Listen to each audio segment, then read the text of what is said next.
All right, it's like this. I did the Q&A yesterday. I answered a whole bunch of questions, sometimes with the light of the sun blazing directly into my face, causing me to be transfigured in a sense. But some of the questions didn't make it onto the list. There was this whole other area where people had asked questions, and I skipped those questions. So when we get to the end of this, when I say be happy, just disregard that because I'm going to keep going. Okay? Just bear that in mind. After I say be happy, don't just turn it off because there's more questions after that. And be happy. Hello and welcome to episode 33 of Question and Answer. I am your host, Panyo Basa, and my set director has advised me to sit out here in the front yard because it's a cloudy, cool, relatively comfortable day with relatively few biting parasitic insects. And I'm sitting in front of the pond that maybe you can't see, that has goldfish and loaches that you certainly can't see. And I think I'm just going to start answering questions because that's what I'm here for. And the first question is from Ruhe. I believe, well, I'm not sure if that's the correct way of pronouncing his name, but we do what we can. And Ruhe says, here is a question that I had been saving for my next encounter with someone on the Mahayana path. On the Bodhisattva path, the expression, until samsara is empty, is often heard. So, who would be the last being in samsara? And of course, it's really hard to say. It may be that Mahayana mythology or something has got it figured out that it's going to be such and such being, maybe Mara or something. But it's really hard to say who the last being in samsara would be. It would have to be either like the stupidest or the evilest being in the universe. I mean, that would be my guess. Although, really, the question is academic because I think the whole idea of emptying samsara of suffering beings is based on some really faulty logic. It seems relatively straightforward that this universe has no beginning from the point of view of Buddhist and also Indian cosmology, that there's just a beginningless beginning. This universe has been here forever. And if this universe has been here already for an infinite length of time, and there's still an infinite number of suffering beings, apparently, then if an infinitude of time has already passed and there's still an infinite number of suffering beings, then there's always going to be an infinite number of suffering beings. So it may be that new beings are being spawned or some such, but regardless of how it happens, it's just it just seems unlikely to me that samsara will ever be empty. I mean, in an infinite universe, whatever is possible is going to happen somehow or another. And for there to be suffering beings is always going to be possible, I suppose. So, yeah.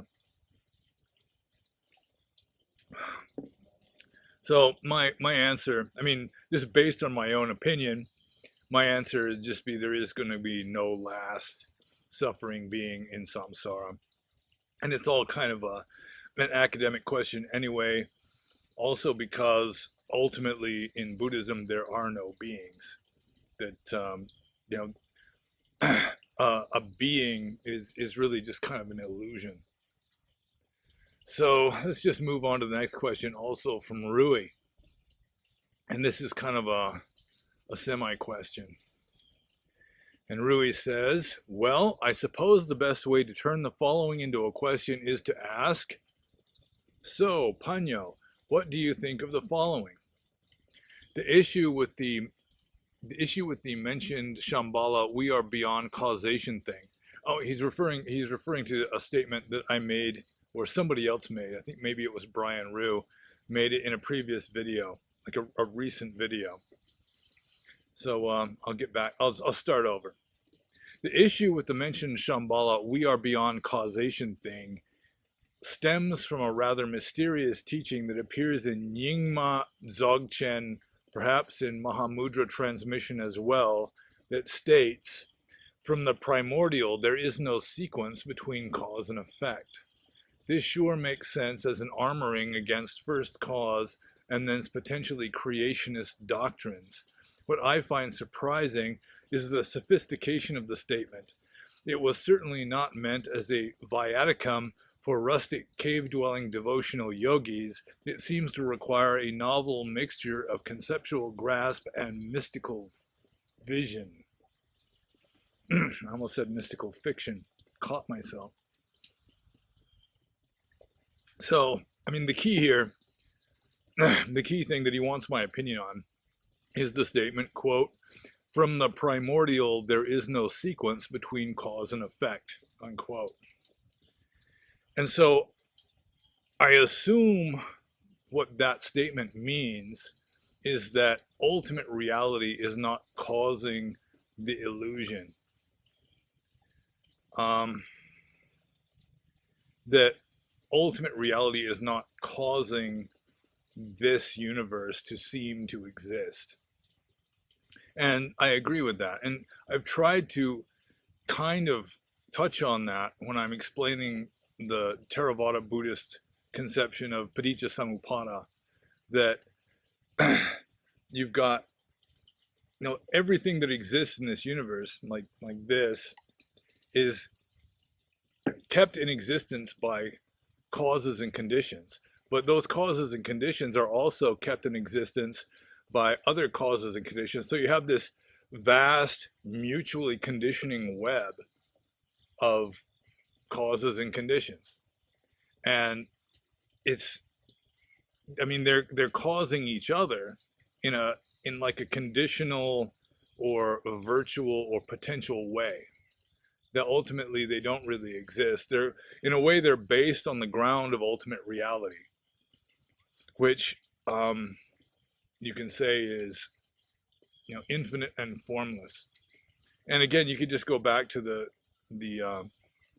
simile of the block of marble, where ultimate reality is just this block of stone, you know, metaphorically, and it contains within itself all possible statues, and they're really there. You know, every single molecule is already in the exact right place. All you have to do is just disregard the rest of the stone, and that's kind of the way this universe exists. So, but you're not saying that the stone causes the statue, really. So it's just really difficult to explain. And according to legend, the Buddha himself just almost remained silent and just became a hermit because he figured nobody was going to understand it, and he wasn't far from the mark on that. So, yeah, I mean, it's like, how do you even explain it? It's like this universe, or of Maya, as the Buddhists or as the Hindus would call it. It's just conditionally real, or potentially or virtually real. It's not ultimately real, and so it wouldn't have like a real cause anyway. And ultimate reality is causeless. You know, like in Theravada, nirvana, in most, I think in pretty much all Buddhism, nirvana is unconditioned. It has no cause. It doesn't have any effects. And so, obviously, just from that point of view, the absolute or the ultimate is not going to be causing anything. But yeah, I really can't explain it to you in an easy way. It just doesn't work. So I'll just move on to the next question. And this is from Hrym, Hrym. I want to pronounce it Hiram, but I think that might not be correct. This is kind of an interesting one. This question is, how did you meet Brian and what did you think of him? I've known about Brian for years from National Socialist circles and always waved him off as a bad look for our cause, but then I discovered your talks with him and reconsidered my former position. He is quite a wise person, albeit with a bit of madness mixed in. So he's talking about Brian Ruhe, and those of you who watch my videos know that I do interviews with Brian, sometimes with additional guests, including lately Venerable Ajahn Punadamo. And how did I meet Brian, and what did I think of him? Well, the first time I interacted with Brian Ruhe, I had just come back to America in 2011, and I was staying in Bellingham, Washington, and I was sort of optimistic and naive at the time, and I sent emails out to Buddhist teachers in the area, like within a 100-mile radius. And that included like the Vancouver, BC area and also like the Seattle area. And Brian Ruhe was one of the Dharma teachers in Vancouver, BC, or in that area. And he was still like pretty much of a normie mainstream Dharma teacher at the time. He hadn't been red pilled yet. And he hadn't embraced the National Socialist cause yet that I'm aware of. And so anyway, I just sent him an email, saying, I'm in the area, I'm a monk with, so many years of experience, and, I'm willing to offer myself as a kind of resource.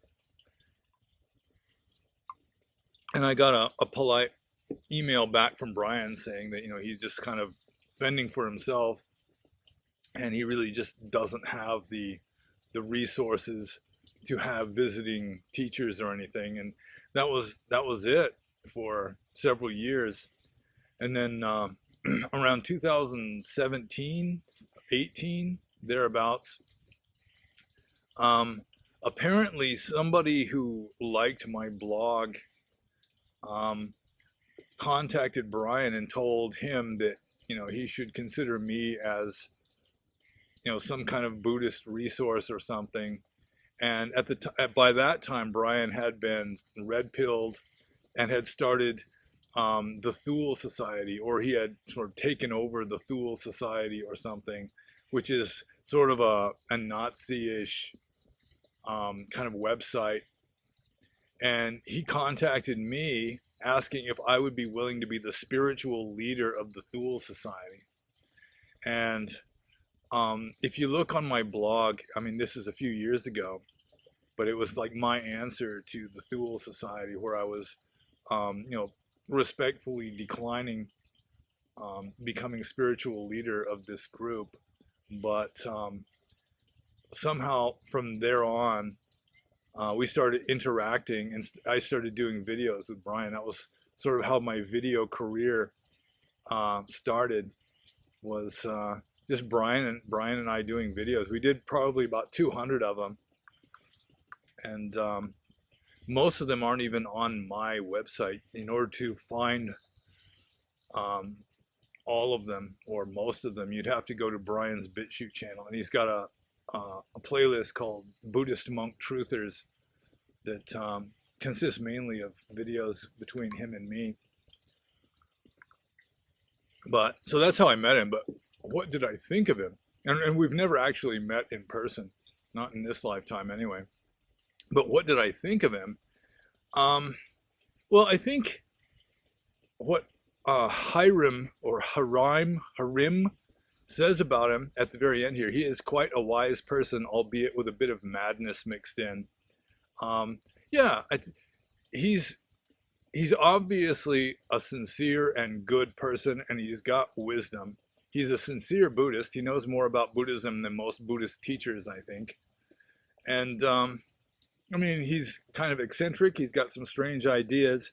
But then again, in some ways, he and I get along so well because my father was kind of similar. My father was a bit on the eccentric side. He was very much into the occult, as he called it, experimenting with like witchcraft and ESP and hypnotic past life regressions and so forth. So I can get along with people like that fairly easily. And there's just some sort of, what do you call it? I can't think of the proper word, but there's just a kind of resonance between us. We get along well. And I consider him a friend. So, I mean, I really don't take extremely seriously some of his causes, but that's okay, you know. So, how did I met Brian? We met just essentially, he contacted me wanting me to be the spiritual leader of the Thule Society. And what did I think of him? Um, I thought he had some strange ideas, but nothing prohibitive for with regard to us interacting and making videos and so forth. And it has been very productive. It's been a good experience. So I think I'll just move on to the next question. Also from he whose name I cannot pronounce, HRYM. And HRYM's second question is, did your meditative practices make you more detached from pain? I've been showering in cold water for quite some time and have grown accustomed to this type of uncomfortable sensation, but lately I've tried to pierce through my hand with a knife and found myself being unable to do so. I pressed the point of the knife against my flesh, but couldn't bring myself to overcome the rising pain and tear through. Granted, this is a quite dramatic way of overcoming it. What is your experience with detachment from pain? I'm going to try meditating on pain whilst pressing the knife against my hand. Well, I'm not sure that my meditative practice has made me more detached from pain, partly because my father was just a macho He-Man kind of guy, and one of his mottos was a little pain never hurt anybody. And he was very detached from pain already, and part of it may be genetic. I can tolerate pain fairly well, better than most, I assume. With regard to showering in cold water, I've done it before, but I don't like it. It's just kind of icky. It's not really pain anyway. So I will say that meditative practice have made me more detached from nausea, which is, just the very existence of nausea. It's a very good argument against creationism. I mean, no God who created nausea is going to be a good God. It's just really icky. It's worse than pain, in my opinion. And I found, like, if I try to be mindful, just practice mindfulness. So I'm feeling nauseous for whatever reason, and you practice mindfulness of it. You don't fight against it. You don't struggle against it. You just kind of, this is how it feels. I'm feeling this. And I found that at least half of the misery of nausea is just the resistance against it. That if you just practice mindful acceptance of the nauseous feelings, it reduces the misery by about half at least, maybe 2/3, which is nice. So I assume with pain, most people that suffer because of pain, well, all people who suffer because of pain, it's not the pain itself, it's the resistance against the pain. It's the desire for the pain to stop. Because pain and suffering are two entirely different things. I think a lot of people don't realize this. And in the West, we're pretty much programmed to believe that even being just being uncomfortable or inconvenienced is just a necessary cause of suffering. And so you got to buy the color-coded Ziploc bags or whatever it is they're trying to sell you in order to decrease your suffering, when obviously just being detached, having few desires, is going to be a much better way of not suffering than just getting anything you can to cause you to be less uncomfortable and less inconvenienced. So I've addressed the question here, I think, but I would also like to address this part about trying to drive a knife through his own hand as a way of practicing resistance to pain. Yeah, I think that is really, it's not the middle path. You know, the Buddha's first sermon, according to tradition, the Dhammacakkappavattana Sutta, he's talking about the middle path between self-indulgence and self-torture. And stabbing a knife all the way through your hand would probably qualify as self-torture. A better way of dealing with and just learning to accept pain, go barefoot. I mean, I did that. I wore for many years. I wore shoes on average maybe twice a year, and just walking around on gravel is it's a good way of um, experiencing pain and giving you the opportunity to mindfully detach from the pain. Because really, pain and suffering are two entirely different things. But as Shakespeare said, I think it was, there never was philosopher who could endure the toothache patiently. And I've learned from experience, a sore foot is much easier to deal with than a sore tooth.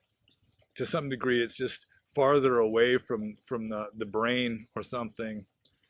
But toothaches are really, yeah, they're up there with nausea as something that is best avoided if you can avoid it. So I think I'll just move on to the next question here. And this is from the Arya Swasti Project. And the Arya Swasti Project says, "Greetings, Panyo. When one becomes a monk, I understand that they give up all belongings, even future inheritances. Since you were a monk for 30 years and only recently have become a layperson, how are you planning for old age? Do you have enough to retire? What is going to happen when your body gives out at the sheet metal shop? My wife is from Thailand and my girlfriend is from Laos. One owns a shop and one is an accountant. Both are devoted Buddhists.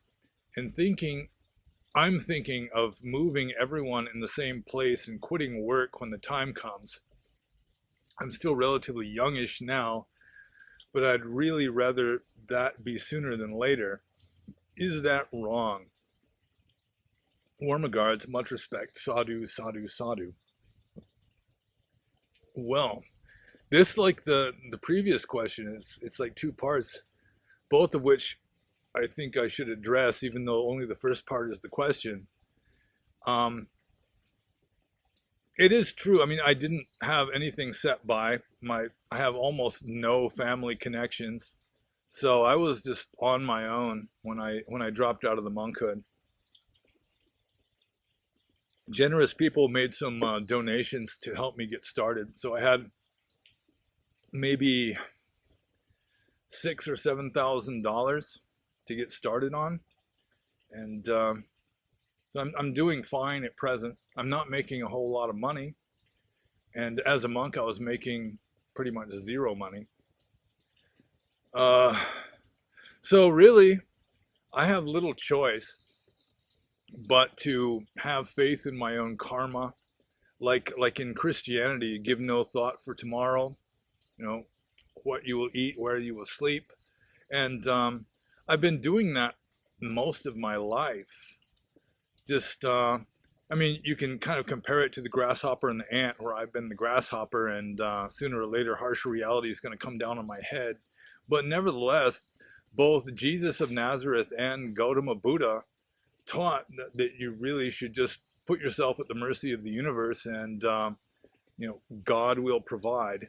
And I really don't have much choice but to accept that and continue to live by it. It may be someday that I'll strike traction with more people and get more support, in addition to just working as at a sheet metal shop. But yeah, I mean, that's really, I don't have much choice. I've got a retirement account started, but I mean, if I retired today, I'd probably be making about $5 a month, which is not even enough for coffee, really. So, what is going to happen when my body gives out at the sheet metal shop? Just going to have to wait and see. Um, so that's really my answer to the question part. But then the second part, he's talking about how his wife and his girlfriend both have good jobs apparently, and both are devoted Buddhists. And he, the Arya Sawasti project is thinking of moving both his wife and his girlfriend into the same place and just letting them support him. Yeah, well, I mean, from a Buddhist point of view, I mean, there is, sensual misconduct is something to be avoided. But I mean, if he's going to be moving his girlfriend in with his wife, then apparently the wife knows about it, and he assumes at least that she will accept the situation. And although Buddhism disapproves of adultery, nevertheless, it does accept bigamy or polygamy. And so, like, for example, the Buddha's own father married two sisters. So, in Buddhist countries like Thailand, and I think also in Burma, for a man to marry more than one wife is allowable. So that wouldn't count as adultery, apparently, unlike in Christian tradition. So, so long as it's sort of like two wives, then it's probably still more or less okay, depending on, the actual volitions involved and the three people involved. So, yeah, I mean, if you can get it to work out and it works, then I guess. So we'll just move on to the next question. And this is from Wordflex or Weirdflex. WYRD Flex. Got some difficult names here. Wordflex. Okay. So Wordflex's first question here is, how did you go about learning Pali? Did the monastics set aside time for instruction, or was this something you had to pick up on your own? Well, when I was a junior monk, I did have a senior monk who was teaching me Pali, and we were using two textbooks, and it's by a Sinhalese monk. I don't remember his name. I want to say something like Buddha Datta, but maybe it wasn't Buddha Datta. Maybe it was. And it was sort of the beginning Pali course and the intermediate Pali course. There was also an advanced Pali course, but we didn't get into that. Yeah, we just did lessons, which caused me to learn about as much Pali as you'd pick up in junior high school and like learning Spanish or something. And then from then on, I just started reading Pali texts with a dictionary on hand, and would consult Pali grammars just to get weird like verb. Let's see, verb word declensions, that kind of thing, and so I got fairly good that way. You just sort of get like a bare foundation of Pali grammar and syntax and some vocabulary, and then you start reading Pali texts, preferably the easier stuff. Like, I was mainly interested as a junior monk in monastic discipline, and luckily for me, the books of monastic discipline are very straightforward, easy to read. In the suttas, sometimes you get into like poetry or like obscure word forms, strange grammar, so forth, which is more difficult. Although I eventually started reading the suttas in Pali also. But yeah, that's how I did it. And I'm sorry I don't remember the name of the venerable author who wrote the Pali books. Although I guess in the West, the Pali grammar to go to is by K.R. Norman. And I don't remember what it's called, but no, not K.R. Norman. It was A.K. Warder. So A.K. Warder wrote a Pali grammar that I've heard some criticism of it, but then I've heard people say that it's just excellent. So this is getting into Wordflex's second question here, so I might as well read it. How would you recommend a layperson go about doing the same? Was there a standardized text which the monks used for learning that you could recommend? So right now I have one Pali grammar, which is probably been out of print for 100 years. Charles Duracell's Polygrammar. I've got like the first edition of it published in like 1910 or something. I found it at a used bookstore in Burma. So probably that one's not going to help you much unless you can find it somewhere. Um, that that one by the Sinhalese monk that I personally learned Pali from. I mean, that's good if you can find it. It's maybe by Buddhadatta, but I'm not sure. But A.K. Warder is the one to go to for English-speaking Westerners. So I guess you would start with A.K. Warder. That would be the easiest one to find. And it has received some praise, like by Ajahn Thanisara. I think Ajahn Thanisara learned Pali originally by studying A.K. Warder's Pali grammar. So that would probably be your best bet, I would assume. And then just start reading easy texts, like if you're not interested in monastic discipline, like the Jataka stories, things like that. They're fairly easy. So I'll just move on to the next question. This is from M. Scott. And M. Scott says, what is the likelihood that Siddhartha Godama actually existed? Is there any solid proof to show this? Well, I've written about this recently, and we've done videos. I've talked about this subject to some degree. And the thing is, anyone who lived in ancient times, I mean, there's no proof that they existed. That's why you've got people saying the Buddha never existed. You got people saying that Jesus never existed. But I consider it likely.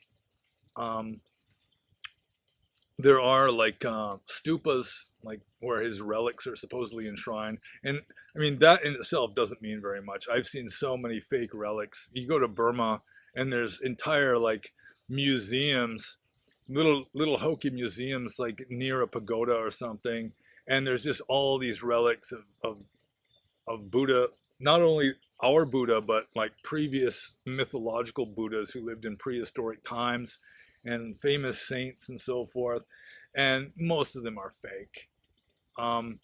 Most of what are called relics in Burma, or datdo, are little balls. They're like little white balls that can be found in the remains of a cremated corpse.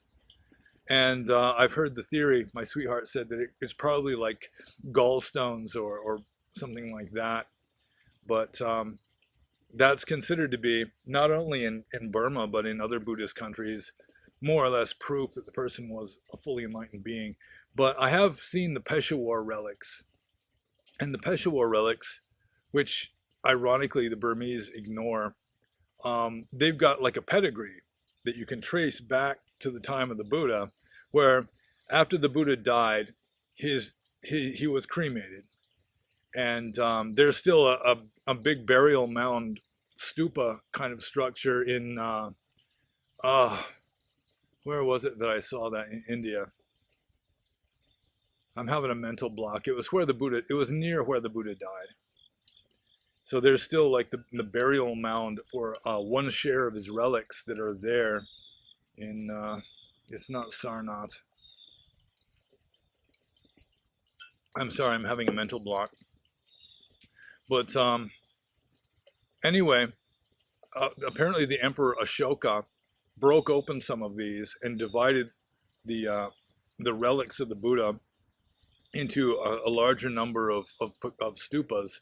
And then the Kushan king Kanishka did the same thing. He broke open more and kind of spread out, made more pagodas so that the Buddhists could worship the relics of the Buddha more easily. And he built a huge capital city for his empire in what is now Peshawar, or near Peshawar in Pakistan. And he built a huge pagoda there. It was considered to be one of the wonders of the world at the time. And so what happened was, when the Muslims invaded, they just completely destroyed it. But there was a burial, like a shrine chamber, a relic chamber underground, And during the British colonial times, British archaeologists dug it up and they found like a golden casket.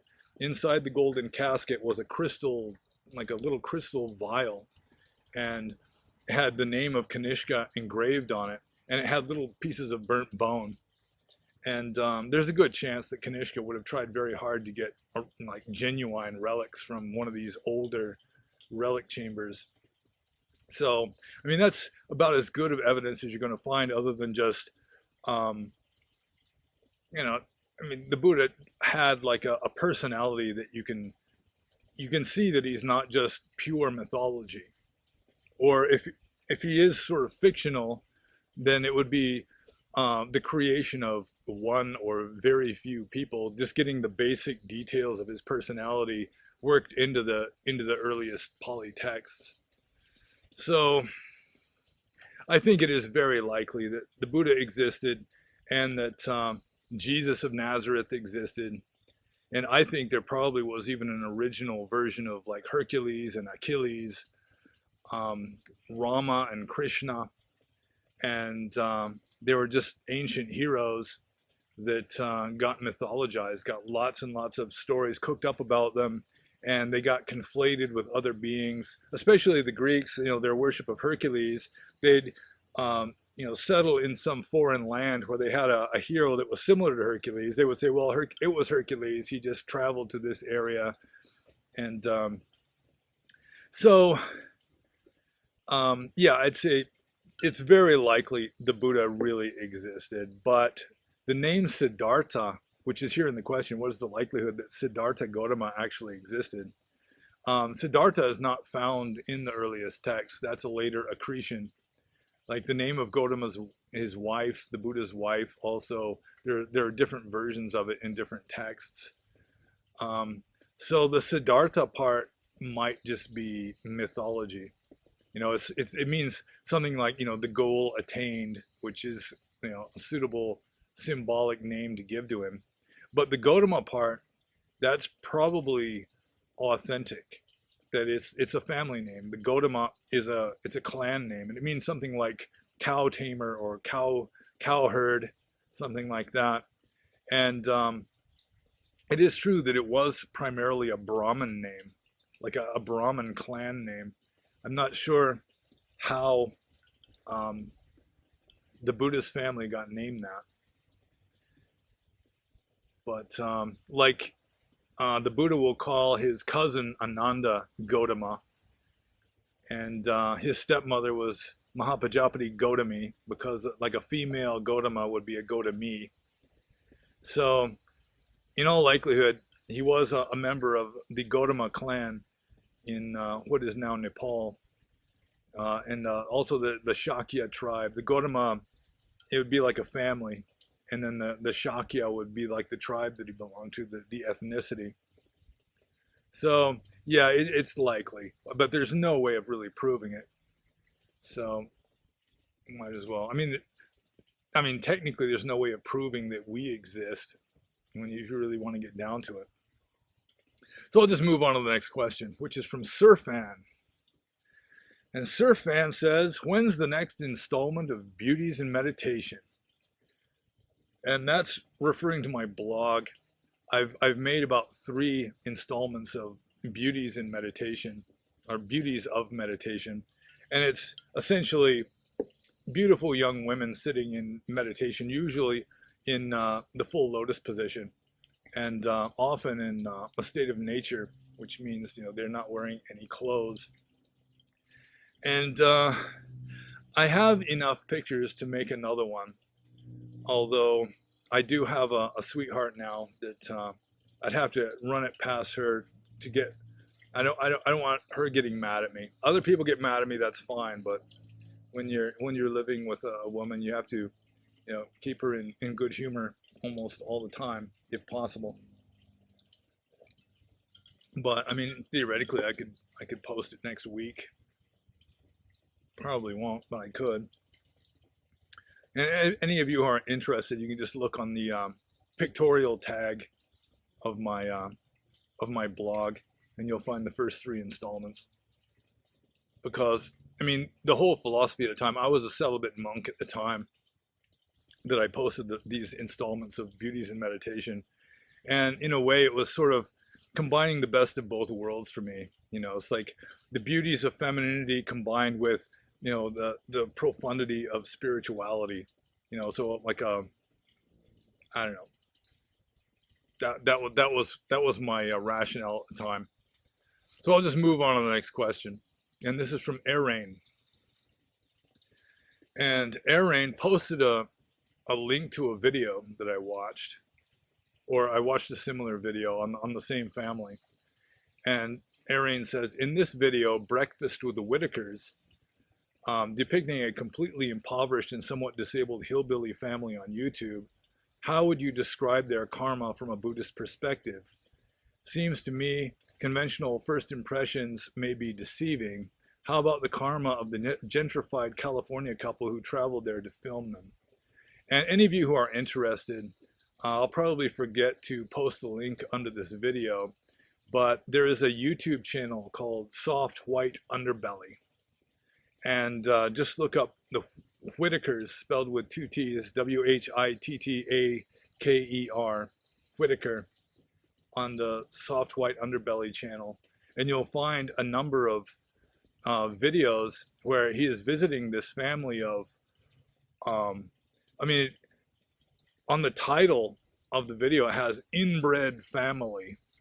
And they're in West Virginia, they're hillbillies, and it may be that a brother and sister got married or something, because this whole family is really kind of genetically messed up.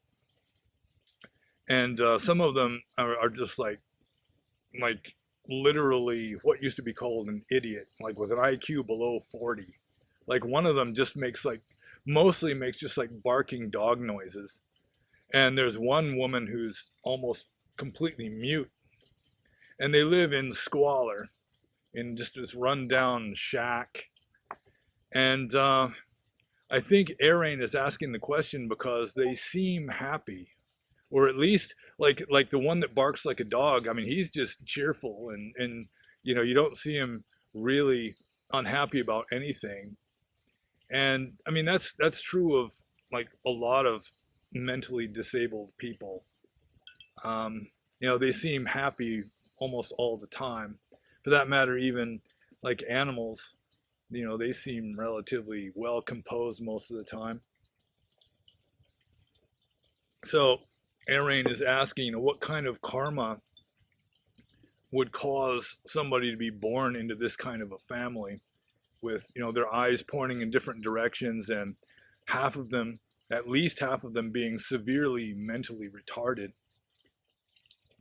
And she seems to think because they're relatively happy that it's not necessarily bad karma. And from the Buddhist point of view, yeah, it's bad karma that caused them to be that way, even though they might seem relatively happy, just as it's bad karma to be some kind of a dog, like living in the West where you're like a pampered Shih Tzu or something. Still, I mean, because your consciousness is so limited, you really cannot grow spiritually very much anyway. And now the sun is out. It's not a cloudy day anymore. So it looks like my face is just glowing pure white in a skeletal fashion. Huh. Yeah. Anyway, but I mean, it's sort of like someone with Alzheimer's or whatever. It's just you're locked in to a mental state with no exit. You're just stuck that way. And that's not good karma. And I mean, even the squalor that they live in, and just they obviously have physical issues in addition to mental ones that, yeah, even though they are unaware of, you know, how things could be so much better for them, still from a relative position, they're worse off than the average person. And I've got the sun just right in my face right now. So Yeah, I mean, even just with regard to the limitations of their position and the just the low vibe of their consciousness, they really don't have much opportunity at all to make any kind of significant spiritual progress other than just working off bad karma. And that's kind of what the Hindus traditionally feel about people with very serious, um, like mental retardation or deformations, that kind of a thing. They're considered to be blessed by the gods because they're they're working off really bad karma. They're paying off like a very big karmic debt. And so, in that sense, they're making some kind of progress that it's not all bad. But with regard to like enhancing the quality of their own consciousness or so forth, the guy with the IQ of 35 who just barks like a dog most of the time, um, yeah, I don't think that he's going to be making much progress. That you'd be better off just as like a mainstream normie, if only because you have more potential, at least, to improve your situation. So I'll just move on to the next question.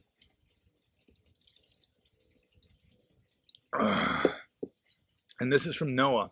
What do you think about the Lotus Sutra? Noah says. And I have to admit, I mean, I have read the Lotus Sutra, but I haven't read it since I was maybe my early 20s. So it's been a while. It's been more than half my life ago. So I just barely remember parts of it. Almost the only parts I remember is the simile of the burning house. I remember, I think it was the Pacheka Buddhas are a kind of vehicle. It's strange how the Mahayana Buddhists have worked out, they've like redefined Pacheka Buddha. And they have this simile of the house is on fire. And in order to lure people out of the house so they won't burn to death, the Buddha like creates through skillful means different ways of attracting people out of the house. And I believe it was some kind of like fancy looking carts, which are vehicles. So he's got the Hinayana cart, which is pulled by, I don't remember what, goats or something. Then he's got the Pacheka Buddha cart pulled by deer. And then he's got, the Mahayana, the superior vehicle, supposedly pulled by some, more exalted kind of animal that I don't remember. And aside from that simile, almost all I remember about the Lotus Sutra is there was uh, some kind of mantra at the end. So I don't remember it very well at all, but just based on my studies of what early Buddhism was like, it's obviously late. It's obviously anachronistic. It was written centuries after the time of the Buddha, and it was written. I mean, it wasn't like the early texts that were memorized back because it was like mostly a pre-literate society. By the time Mahayana came along, literacy was more established. Writing down of scriptures had become better established. And yeah, I mean, it's a late text. It's got some profundity to it, if I remember correctly. But there's also just lots of sort of religious propaganda. And, Mahayana is true or the best Buddhism and so forth. And yeah, but it's taken very seriously. There are a few schools of Buddhism. Can't remember if it's Nichiren is one of them, where like part of the Buddhism is just, or like the main point of the Buddhism is just reciting Namu Myoho Renge Kyo, Namu Myoho Renge Kyo, as a way of, if not attaining salvation, at least getting into a pure land in the West. And Namu Myoho Renge Kyo is like homage to the Lotus Sutra. Instead of reading the Lotus Sutra, apparently, they just worship it. Like a lot of people have done to the Buddha himself or to Jesus of Nazareth, instead of following what they teach, you just worship them as gods or something. Oh, the sun is like directly in my face now. So I'll just move on to the next question. Unfortunately, I don't remember the Lotus Sutra well enough to really give a more detailed answer to it. So this question is from Anahita. And if I kind of squint or get down in the shade here, I can read this. I have a question that is off topic. What's the Buddhist explanation for Schopenhauerian evil? If I have understood Schopenhauer correctly, then he argued that someone who harms others by stealing their possessions cannot necessarily be considered evil because that behavior is usually rooted in greed, which in turn is rooted in fear. Or someone murdering another person because of jealousy. That too is a fear reaction. No matter how much harm would result from that, such a person is not evil. Then, if I remember correctly, he gave an example of a person that would fit the category of evil, and he described such a being as having the want to harm others for the sake of it. This sounds to me like sadism. A sadist inflicts suffering on others not because he is motivated to gain something out of it, but out of sheer perverted pleasure. I would actually agree with that definition of evil. And if that is indeed what he was arguing, then true evil is an absolute rarity in this world, since most bad deeds happen due to a mixture of confusion, lack of self-awareness, and sometimes outright desperation. My problem with that is that Buddhism, according to my knowledge, doesn't really give a satisfying explanation for the presence of such a state of mind.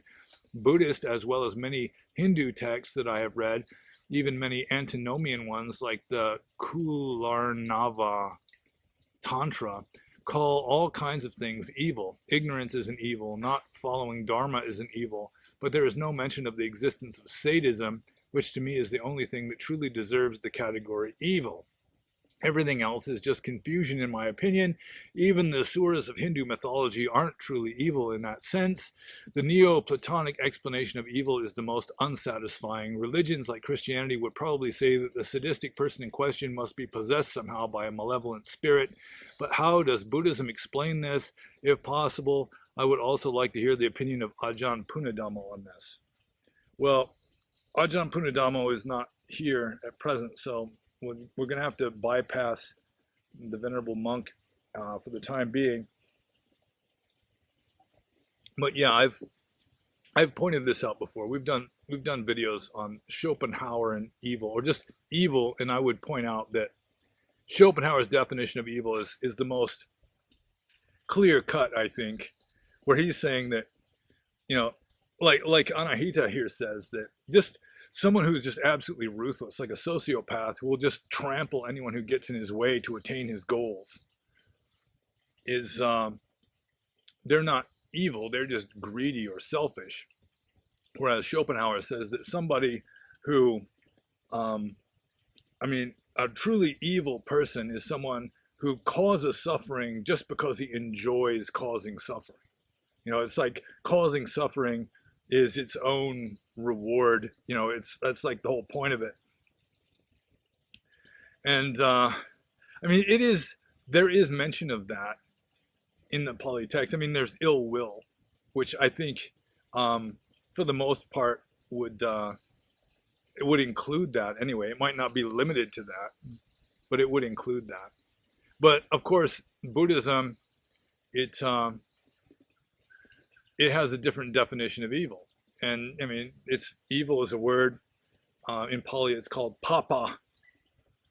And like Mara is called the evil one.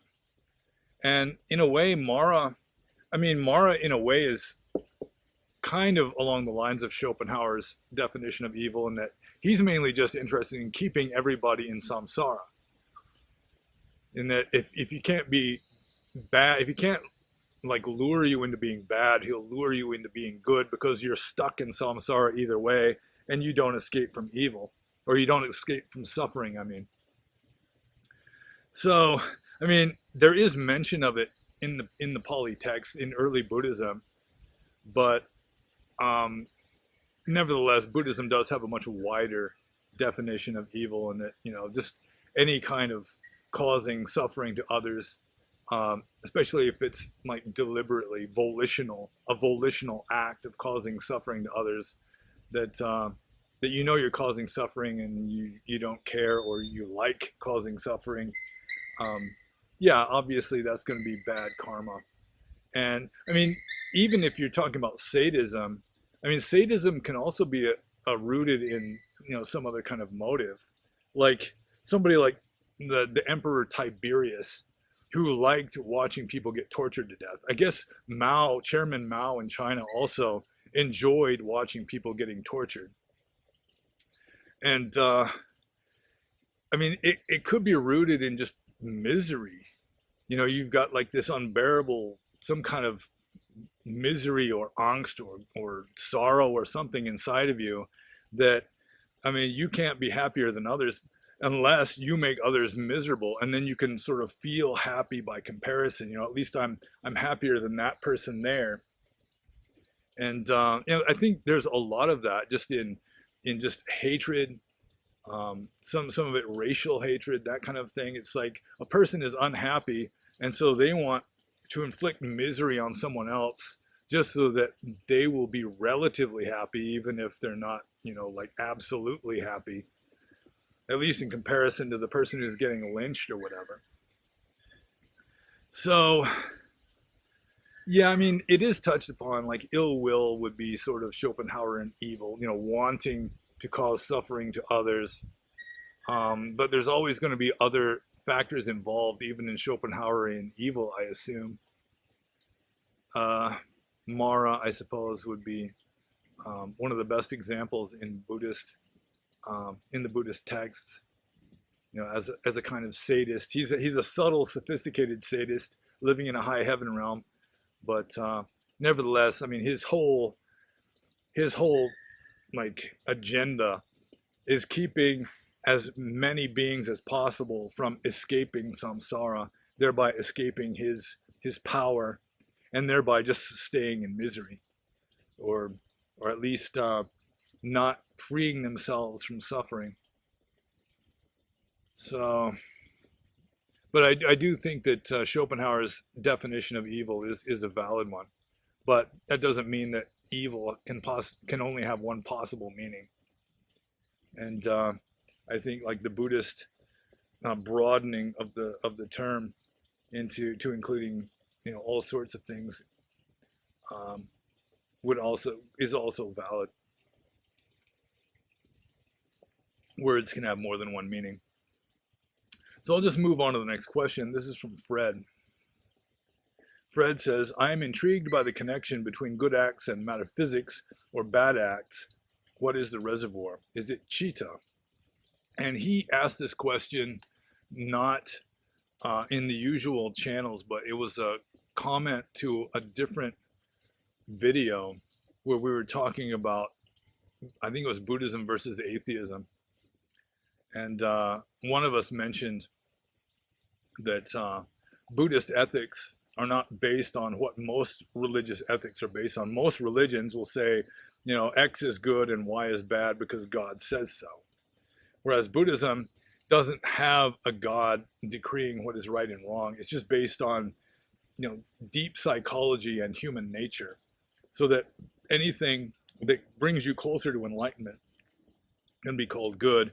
Anything that takes you farther away from enlightenment can be called bad, or potentially even evil. So anyway, the main question here is, what is the reservoir? And by that he means the reservoir of your karma, your good and bad, you know, the acts or like the momentum of that. And it wouldn't be chitta, which is consciousness, it's volition, it's cetana. From the Buddhist point of view, the reservoir, so-called, is just the stream or the momentum of your mental states, which is cetana. So it's karma. Karma is the reservoir, so to speak. Although it's not like it's like stored in a tank somewhere. You know, like the Yogacara Buddhists had what was called the Alaya Vijnana or Vijnana, which is the storehouse consciousness, and that they had, like, you know, all of your good and bad karma was kind of stored somehow in this one sort of psychic place. Most Buddhism, including Theravada Buddhism, doesn't avail themselves of any kind of reservoir, really. It's just the momentum of your mind is, I mean, that's like a vector. And there's all different kinds of vectors kind of in, you know, participating in this, but there's like this one main vector of momentum going, and that's your karma, and it's all right now in a sense. Because in Theravada Buddhism, all that exists is the present moment. It's sort of like Eckhart Tolle talks about, all that exists is now. So that's really it. It's just the momentum of your mental states that is the reservoir. And that's why in Theravada Buddhism, after you die, the very next moment, you've got to take existence as a different being. Just because that's really all there is this momentum of karma that's going from one life to the next. And so there can't be a gap. It's just the very next moment after consciousness ceases in this body, it's got to start up somewhere else. So the reservoir would just be karma. And so I'll move on to the next question from Diane. And Diane always asks her questions like right before, usually the very day that I do a Q&A video. She'll get, advised, if you want to ask questions, this is your last chance. And so then she asks questions. So Diane's first question is, so many religions say that if you don't follow that religion, then you are damned or cannot be saved. Is Buddhism like this? No, Buddhism is not like this. To some degree, slightly. For example, Theravada Buddhism, which is the kind of Buddhism that I was ordained in, that I know most about, it freely admits that any good person can go to heaven. Doesn't matter what religion you follow, so long as it's not like a really pernicious one. There have been bad religions that, human sacrifice and that kind of a thing. But any person who's like a good person, who tells the truth and loves their neighbor and doesn't steal or murder or rape and that kind of a thing, then they can go to heaven regardless of what religion they belong to. But Theravada does claim a kind of monopoly on full enlightenment. So according to Orthodox Theravada, if you're not a Buddhist, you can go to heaven, but if you're not a Buddhist, you can't become fully enlightened. And I am skeptical of that. I would not be surprised if there have been more enlightened Hindus than enlightened Theravada Buddhists. I'm just putting it out there. I'm being a heretic. But it wouldn't surprise me. I wouldn't be surprised if some Roman Catholic saints like St. John of the Cross were fully enlightened, even though superficially at least they had a wrong view. And even in the Pali text, there's like Bahia, who was a non-Buddhist philosopher, and he heard about the Buddha. He heard that the Buddha was fully enlightened, so he just took off walking to meet the Buddha. And he gets to where the Buddha was. I mean, when Bahia walked a long way, he walked from like the west coast of India all the way to the Ganges Valley, where the Buddha was staying, like around Sawati or something. And he gets there, he immediately is, where's the Buddha? And they say, well, he's going for alms right now. Just wait, he'll be back in a little while. And he couldn't wait even for that. He goes to the town or the village where the Buddha was walking for alms and says, please teach me.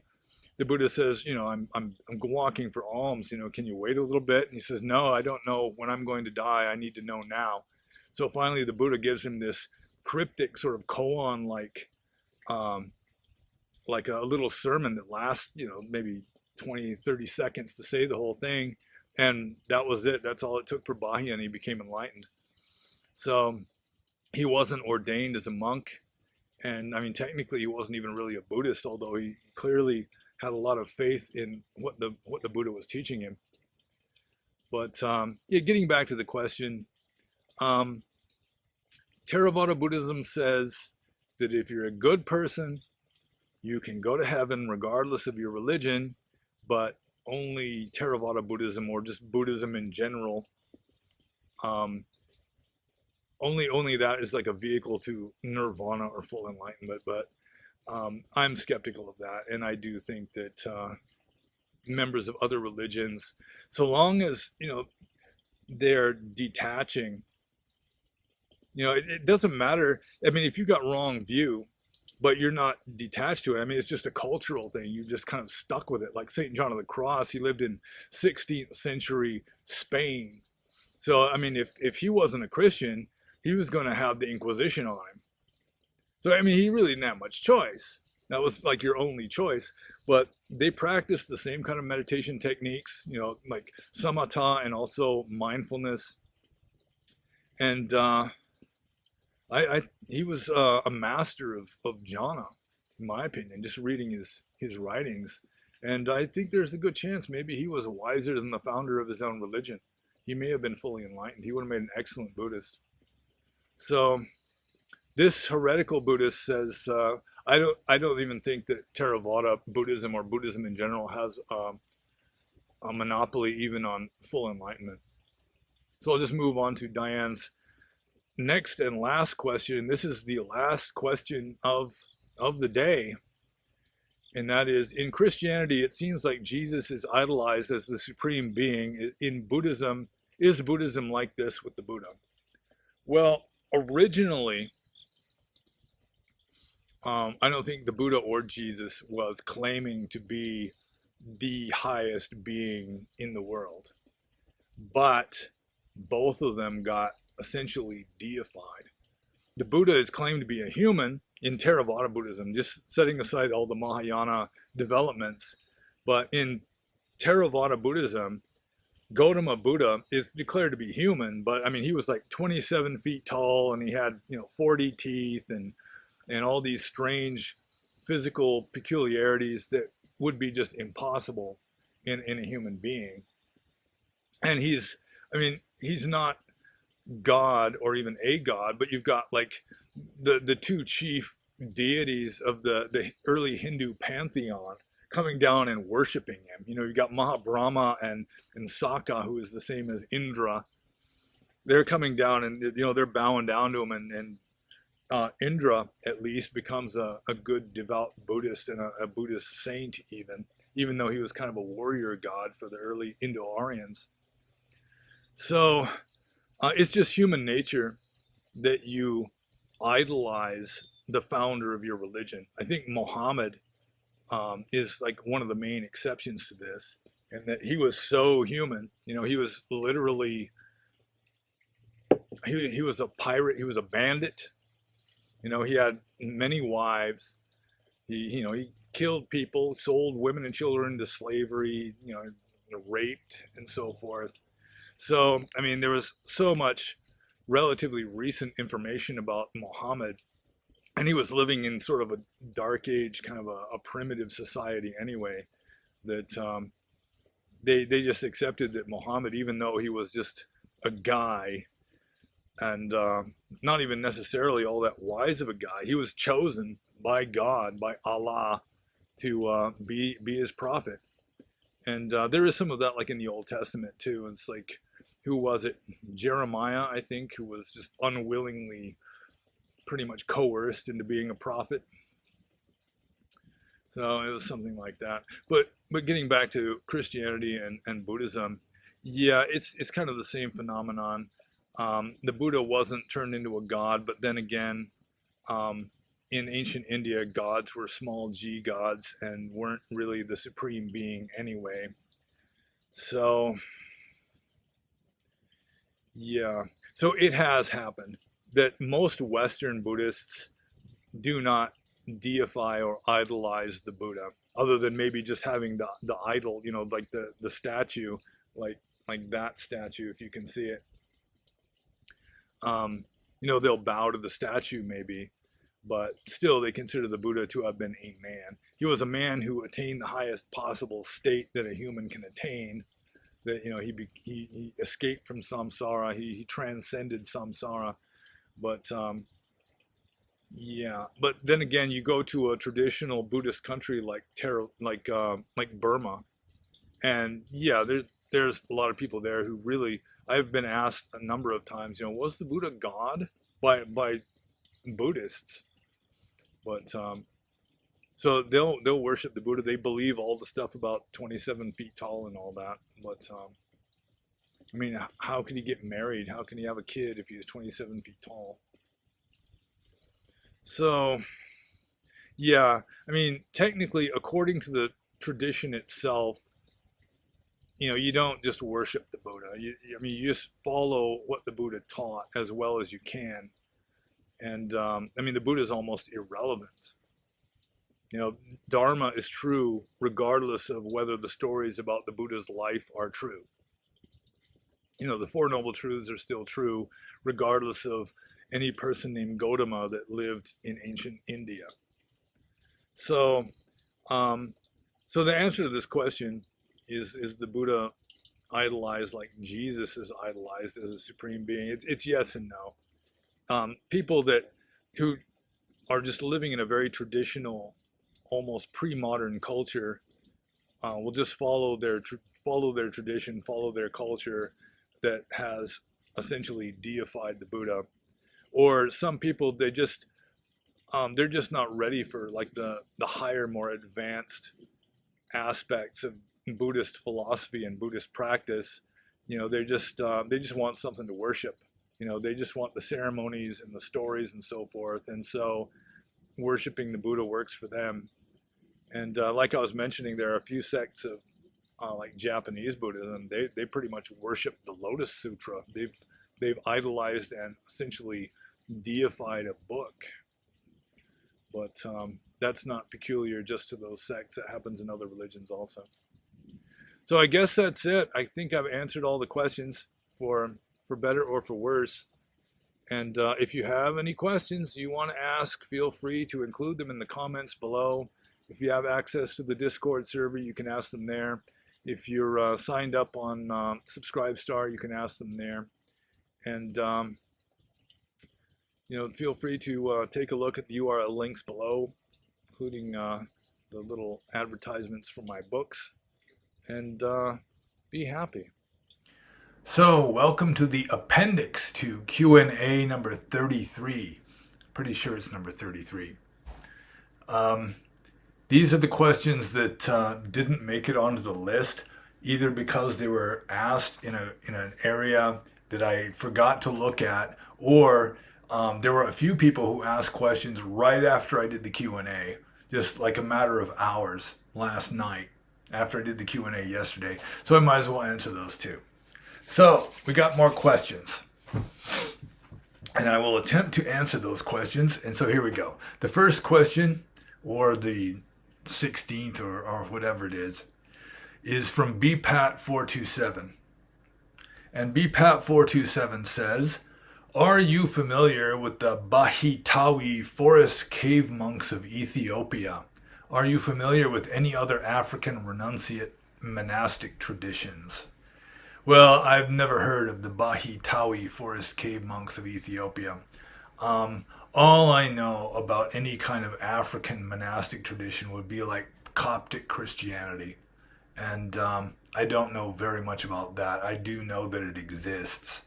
So that's an easy question because I'm almost totally ignorant on the subject. So I'll just move on to BPAT427's next question, which is, do you think Styx Hexenhammer has a good grasp on Dhamma? And I watch Styx Hexenhammer almost every morning before I go to work, or just when I get up, I'm drinking coffee, I'll watch Styx Hexenhammer 666. And I think he's really good at seeing the big picture. So he's got a talent for analyzing the political situations that he is exposed to. Like he's good at talking about politics, but he's not infallible. He's not omniscient. Bless his heart. And when he talks about Buddhism, the few times I've listened to him talk about it, he does seem to have somewhat of a superficial understanding of it. I don't think he's studied it very deeply. You know, he's gone in a different direction, which is fine.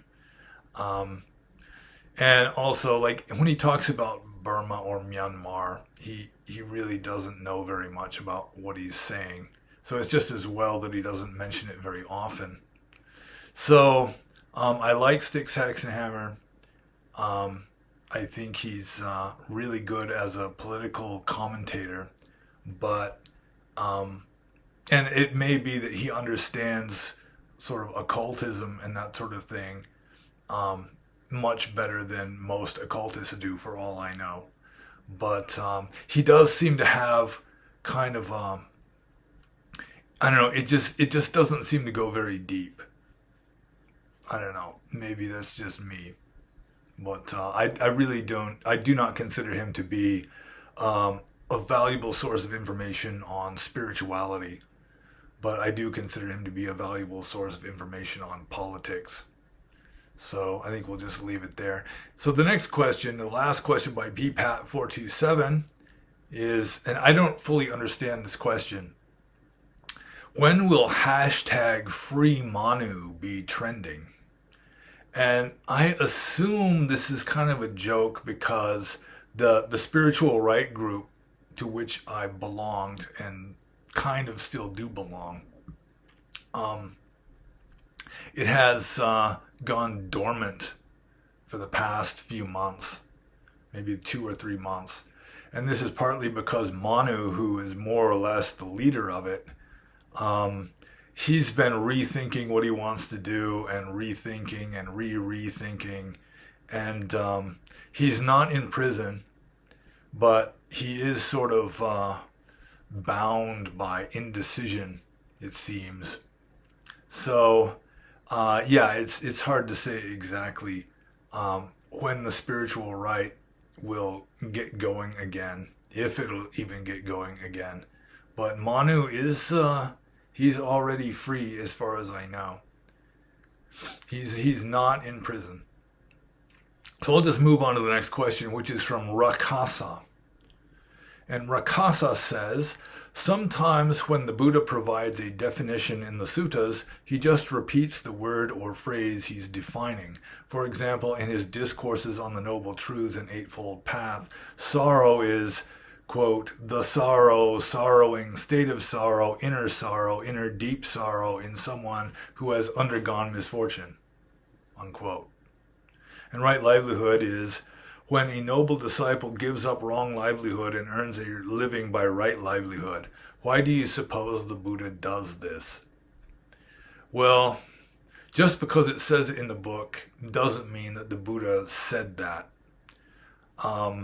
It could be that some monkish philosophers were responsible for that finding its way into the suttas. Also, to some degree, it could be just bad translations. Because, like with regard to the Noble Truths, and he's talking about dukkha, which is, and sorrow is not a good translation for it. So it could be that Rakasa has been relying on not a very good translation. But it is true that this kind of repetitive stuff is found in the texts. Maybe not quite as extreme as the example about sorrow here, but there sometimes the word itself is used to define is used in the definition of the word. Like you're defining sorrow, for example, then the word sorrow will appear sometimes in the definition, which is really bad form. It's not really a valid definition, which is kind of troubling the left nowadays when they can't define the word woman other than just a person who identifies as a woman. So again, it's the word that is to be defined is itself part of the definition, which is a no-no. But so sometimes it does happen to some degree that you've got this kind of thing, like the word to be defined is included in the definition. And to the extent that the Buddha may have said this sort of thing, it may be that that's just indicative of a sort of pre-formal logic in ancient India in the Buddhist time. I've discussed this to some degree on video recently, where like India in the Buddhist time was in almost a pre-logical state. They didn't have their version of Aristotle yet, or Aristotle, like the knowledge of Aristotle hadn't made it through the trade routes to India yet. And so formal logic, like the laws of thought, A equals A, A must be either A or not A, or I, I, I forget the other one. But um, that, like, in the Buddhist time, that this kind of like clear rules of logical thought hadn't been formulated yet, or at least they hadn't really struck traction yet. So you can find some relatively bad logic in Theravada Buddhist texts, mainly just because that's kind of the state of logic, the state that logic was in the Buddhist time. And that was one advantage that Mahayana Buddhism had, in that they had much more sophisticated logic. By the time Mahayana arose, like 500 years after the time of the Buddha, that logic had developed, and so they had some really profound philosophy that was in some ways beyond Theravada. So yeah, so the reason is I kind of doubt that the Buddha would define things that way, or if he did, it's just because of the sort of the rudimentary state of formal logic in the Buddhist time. It may have been sort of a cultural thing, um, but for the most part, I think it's just stuff that was added by scholar monks or some such. So, yeah, it is a good question. I mean, I've noticed that. I've been frustrated by that myself. So, here we are. So, the next question is from Chaplin. And Chaplin says, what are conservative values? How do conservative men conduct themselves? And how do conservative values align with Theravada Buddhism? It's kind of a big question. What are conservative values? And conservative values are going to vary from place to place because, the word conservative implies that you are conserving a tradition. And so the values of of a conservative are going to depend upon the tradition that conservative is conserving. So in the West, conservative values tend to be Christian values. So yeah, I don't want to get too deep into Christian values, but let's see. What can I think of as conservative values? Just a respect for tradition, which generally involves a respect for just basic morality. And that's going to vary a little bit from place to place. Buddhist morality is different from Christian morality to some degree. There is a lot of overlap. Don't kill, don't lie, don't steal, don't kick puppies, don't commit adultery, that kind of a thing. And conservative values would take that seriously instead of just kind of ignoring it, or just giving it lip service, that kind of a thing. And I assume conservative values would also involve sort of men behaving like traditional men, women behaving like traditional women. So it'd be like tradcon. But yeah, it's such a huge question. I'd have to give it a lot of thought, and then probably could talk about it for 20 minutes or more. But what are conservative values? How do conservative men conduct themselves? And how do conservative values align with Theravada Buddhism? Again, it depends on the tradition that is being conserved by a conservative. I do not consider a conservative to be necessarily like hard right. Just the hard right would have a different set of values, and it may be that that's what Chaplin is trying to get at here. In which case, maybe Chaplin should ask the question again. But with regard to conservatives, it's just being a traditionalist, essentially. And so it would depend on the tradition. And how do conservative values align with Theravada Buddhism? Well, conservative in a Theravada Buddhist country would be a devout Theravada Buddhist. Um, so, I mean, in a place like Burma, the conservatives are devout Buddhists because that's just the tradition that they are conserving, that they are following.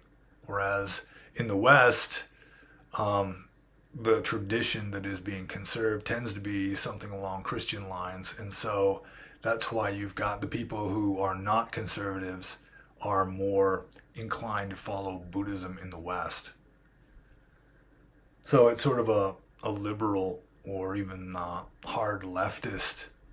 Uh, I mean, can hardly even call it a tradition because in the West they're not traditionalists, and so they embrace Theravada Buddhism sort of, but then they reject most of the tradition. So they call themselves Theravada Buddhists while at the same time redefining it and reworking it and turning it into something radically different from what is being practiced in a conservative Theravada Buddhist country. So I've kind of answered that one, I guess. I'll move on to the next one. This is also from Chaplin. How has your transition gone from senior monk to a layperson in a relationship over the last year? Any big changes or surprises that you had not anticipated? How has the huge change transformed you personally? Man, this could be another half-hour long video. This is a complicated one. I'll try to strip it down. How has your transition gone from senior monk to a layperson in a relationship over the last year? Well, the biggest change is the relationship, definitely. I was a recluse, just a loner for 30 years, essentially. And really just kind of merging my life with another person is, I mean, that's the biggest deal. I mean, it's like I've practiced mindfulness enough that what's going on the outside is largely it's peripheral. So I can be alone in a cave meditating, which I did for many years, or I can be working in a sheet metal shop, but sort of inside I'm still pretty much the same. It's really not that radical of a change for me. But having a relationship where you're sharing your life with another person, like intense intimacy, that is really a big change. And of course, having a relationship with a member of the opposite gender, with a real live woman, um, that has that has been interesting and sometimes challenging, just because female psychology and male psychology, um, they're obviously very different in certain ways. Unless you're just like the radical lefty that can't even define woman. But men and women have sexual dimorphism from a biological point of view. Not only physically are men and women different, but psychologically men and women are different also. And so, um, like being very close, sharing a life with a person who, for example, women tend to be more insecure than men. They're more timid or inclined to worry or anxiety, that kind of a thing. And that has taken, I mean, it's like kind of a challenge to me, something I need to deal with. But it's all well worth it. I mean, my spiritual practice now consists in large part of this relationship that I'm in, and just loving her as well as I can, and being as good of an influence on her as I can. So let's see. Any big changes or surprises that you had not anticipated? Um, well, I mean, my approach to like going into the future is not having too many ideas of what I'm going to be dealing with. There's not a whole lot of anticipation at all. I just kind of stay in the present moment and do the best you can from one moment to the next, and the future will, you know, give no thought for tomorrow. Tomorrow, you can deal with it then.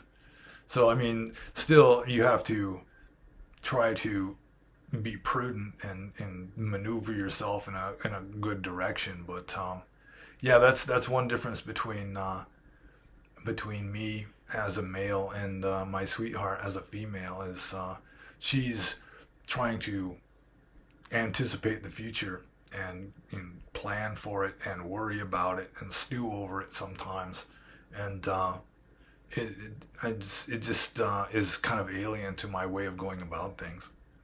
So let's see. How has the huge change transformed me personally? Um, that's a good question. I'm still me. I mean, I'm half of an us now. That's a big transformation. Um, I'm more natural now. I'm not as.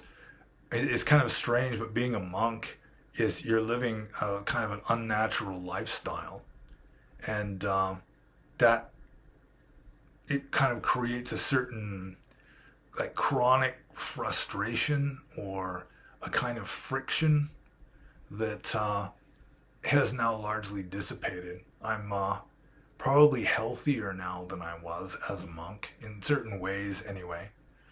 Um,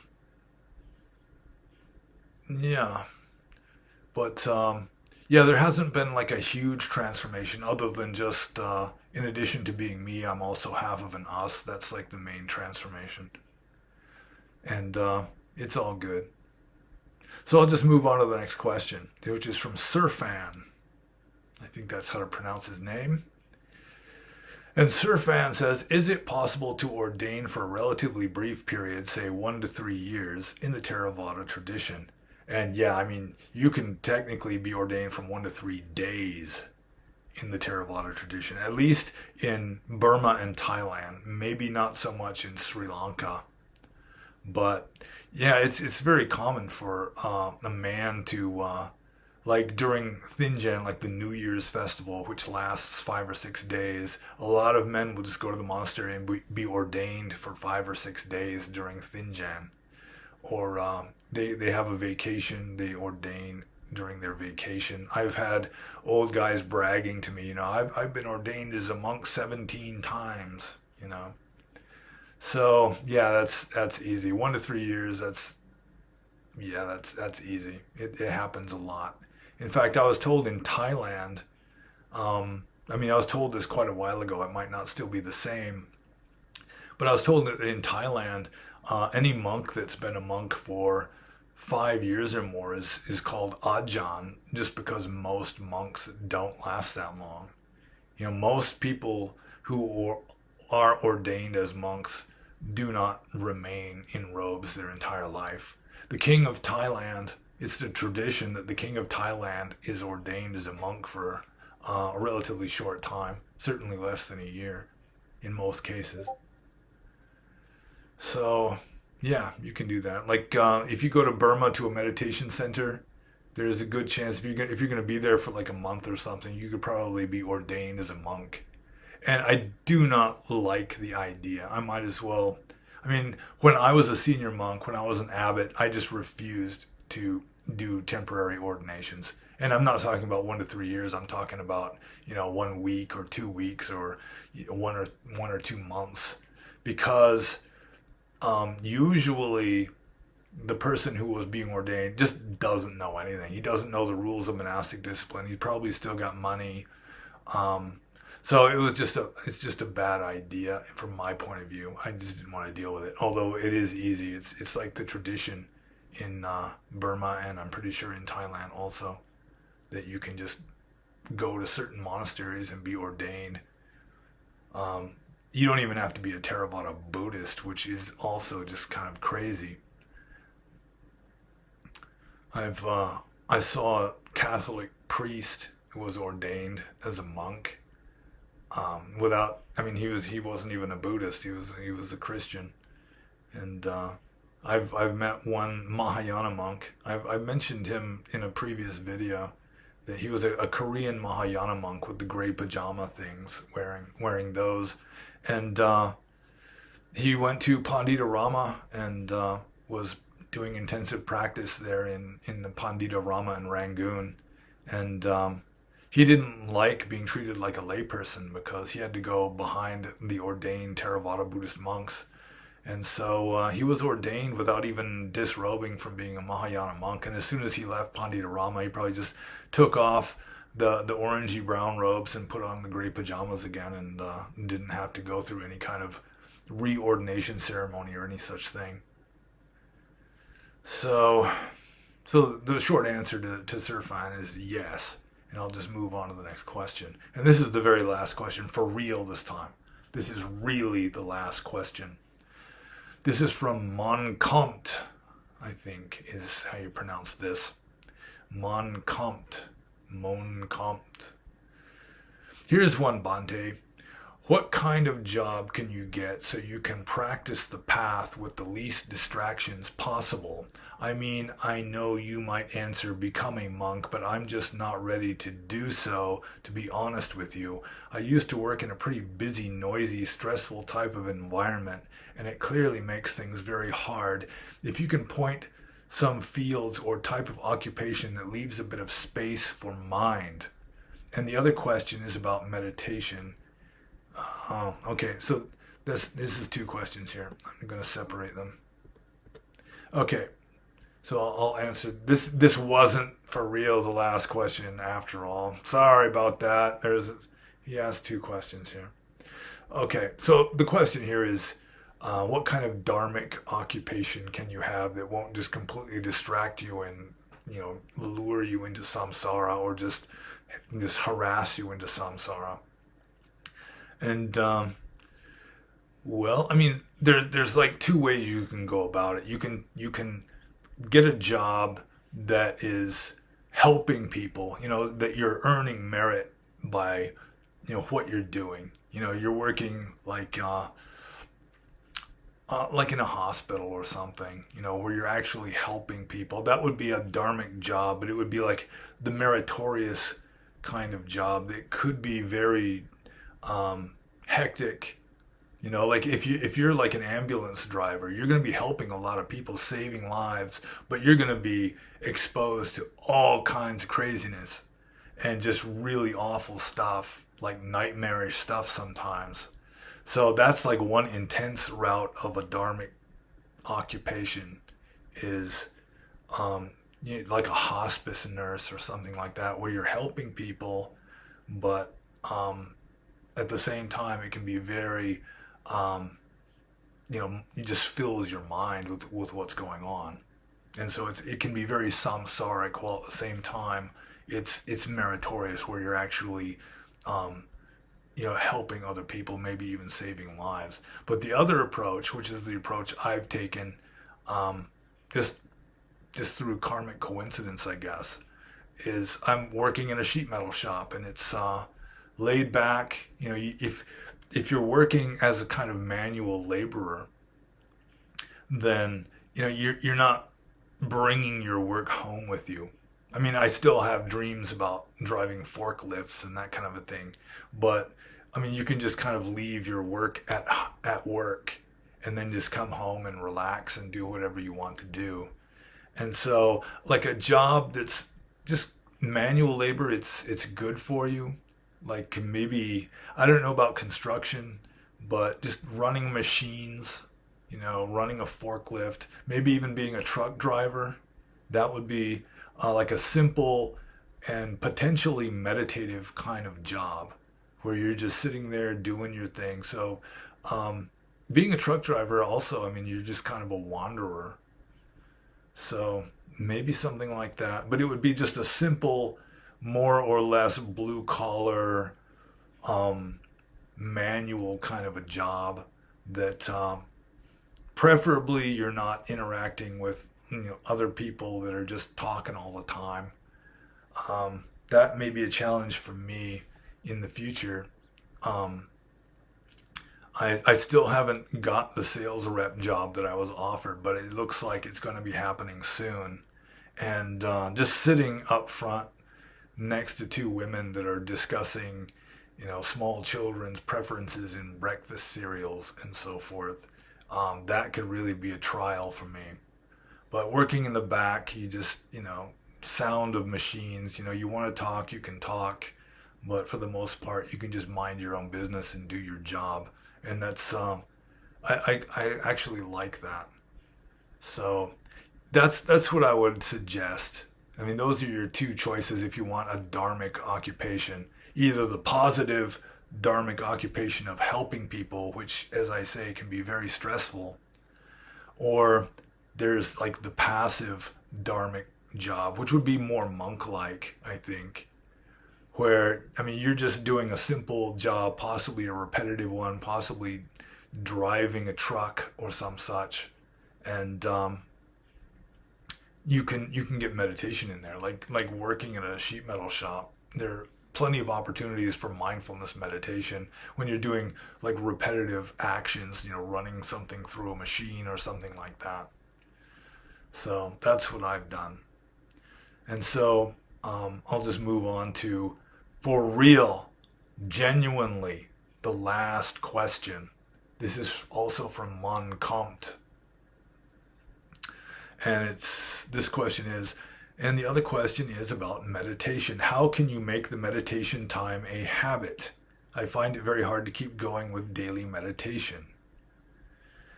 Well, I mean, you just got to discipline yourself.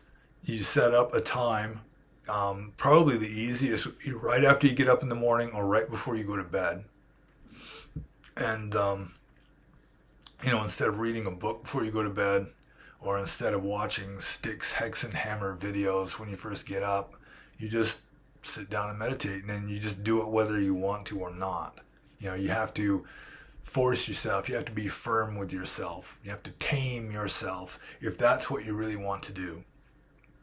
If you want to make meditation a habit, then you just have to keep doing it over and over again, even if you don't feel like doing it. And it's relatively simple and straightforward. You just have to discipline yourself and just do it.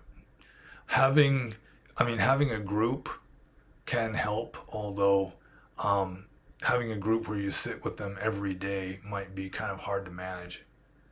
But really, I mean, it's like just about anything else. I mean, you want to lose weight or stop smoking or whatever it is. I mean, you just have to discipline yourself. I mean, you just have to do it, whether you want to or not. You might be climbing the walls, but still you have to have enough self-discipline that you endure the difficulty, you endure the discomfort or whatever, and just go ahead and you just keep doing it. Just do it, as the commercial used to say. Maybe it still does. I don't know. I don't like commercials. So anyway, that's it. I've answered the questions again, and this time when I say be happy, I really mean it. You should be happy.